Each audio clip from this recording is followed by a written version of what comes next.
Hello friends, আশা করি তোমরা সবাই ভালো আছো। তো আজকে একটা রেসিপি নিয়ে এসেছি, সেটা হলো ফ্রেঞ্চ ফ্রাই। তো কিভাবে কি বানাচ্ছি তোমাদের সাথে শেয়ার করছি।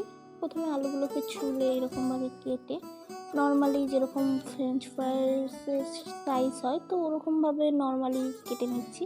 তোমরা দেখে বুঝতে পারছো আশা করি।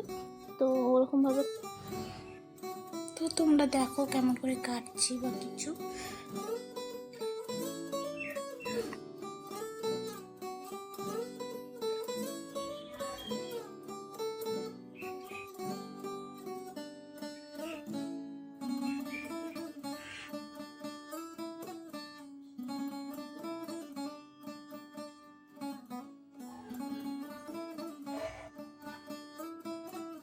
তো নর্মালি আমার কাটা কমপ্লিট হয়ে গেছে। তো এইগুলোকে আমি হালকা জলে একটু একবার ধুয়ে তো ধোয়ার পরে আমি এটা একটু সিদ্ধ করব, জাস্ট 2 থেকে 3 মিনিটের মতো সেদ্ধ করব। সেদ্ধ করার সময় হালকা একটু নুন দিয়ে নেব যাতে ভালো হয়। তো সেদ্ধটা হয়ে যাক, তারপর তোমাদের দেখাচ্ছি।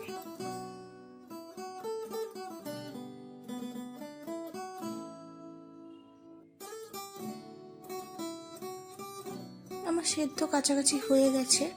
তো এখনই একটু পরেই নামিয়ে নেব আমি। তো নামানোর সময় একটা ছাঁকুনির সাহায্যে নামাতে হবে যাতে জলটা খুব তাড়াতাড়ি ঝরে যায়। কিছুক্ষণ 5 মিনিটের মতো হালকা রেখে তারপরে একটা প্লেটের মধ্যে দিয়ে ছড়িয়ে দিতে হবে। তো আমি এখন একটা প্লেটের মধ্যে নর্মালি ছড়িয়ে দিচ্ছি।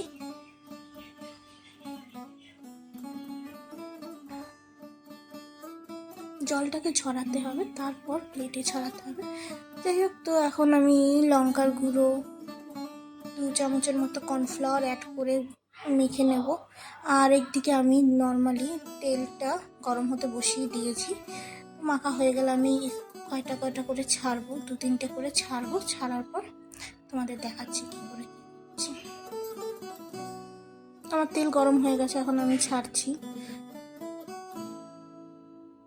ছাড়ার সময় গ্যাসের যে ফ্লেমটা ওটা একটু লো রাখবে, কারণ খুব ছেটা আসে তো তার জন্য। তো এখন যখন হয়ে গেছে তো এখন হাই ফ্লেমে ভালো করে ভাজতে হবে, তাতে মচমচা হবে, খুব ক্রিস্পি ব্যাপারটা থাকবে।